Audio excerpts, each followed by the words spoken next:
In this video, we'll introduce you to how Titus Solutions can allow classification metadata to flow around your organization. With the integrated Titus Solutions, metadata can flow from files and documents to email and document repositories such as Microsoft SharePoint. Using this common metadata, organizations can protect their critical information from data loss and can also use this metadata to make better information retention decisions. Let's have a closer look at how the Titus Solutions allow classification metadata to flow around your organization.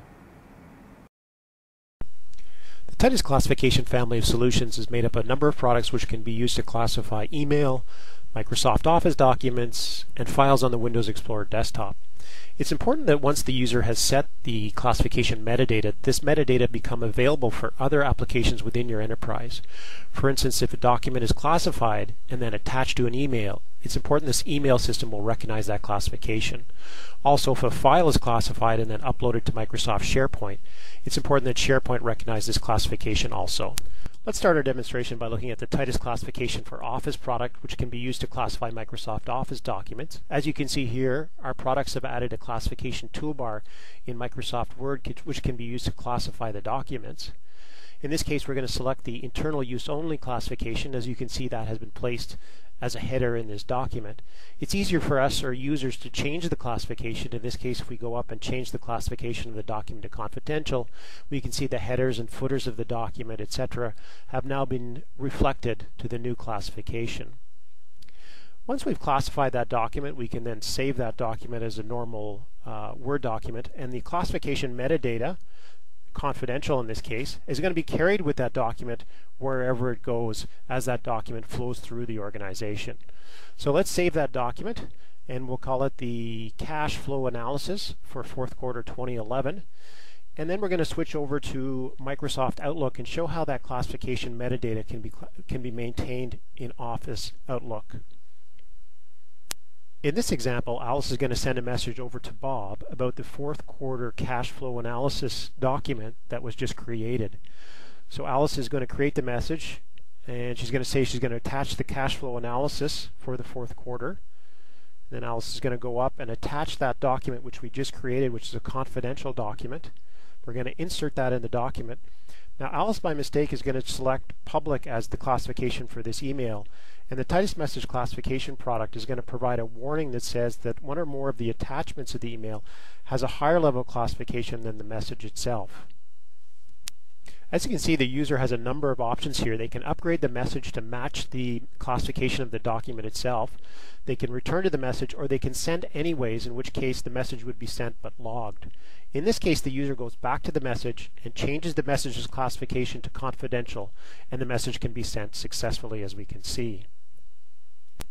This demonstration shows how classifications of documents in the Titus classification for Office product can also be recognized in email. Now let's see how classifications of documents can also be recognized in the Titus classification for Desktop product, which works with Windows Explorer. In this case, again, we'll classify a document in Microsoft Word as internal only. Let's go ahead and save that document now to the file system. And then what we're going to do is we're going to go into Windows Explorer and show how the Titus classification for Desktop product in Windows Explorer can easily recognize that metadata on the Windows Explorer desktop also and allow the user to change it. If we bring up Windows Explorer, we can see that there's a number of documents here. If we go over to the fourth quarter review, we can see that there's a classification here that's already associated with the documentation, and the classification is internal use. This shows how classifications we've done in the Office product can also be recognized directly on the Windows Explorer desktop. Now if we want to change this classification here on the Windows Explorer desktop using the classification for Desktop product, in this case we'll change the classification of the document to restricted, and then when we open that document up in Microsoft Word again, we do see that the classification has been adjusted to restricted in this case. Large number of customers are using Microsoft SharePoint, so a really important point of integration will be to show how classification information can flow from documents up into Microsoft SharePoint. Let's have a look at that. Library contains a number of columns, including the name of the document and the classification. In the last column there, you can see the classification has been reflected. Now let's try to let's open up a new document that we want to bring into our SharePoint document library. This is a press release about the fourth quarter earnings that's been written. It's a confidential document, as you can see here, as reflected on the toolbar also. And we want to bring this confidential document into our finance library.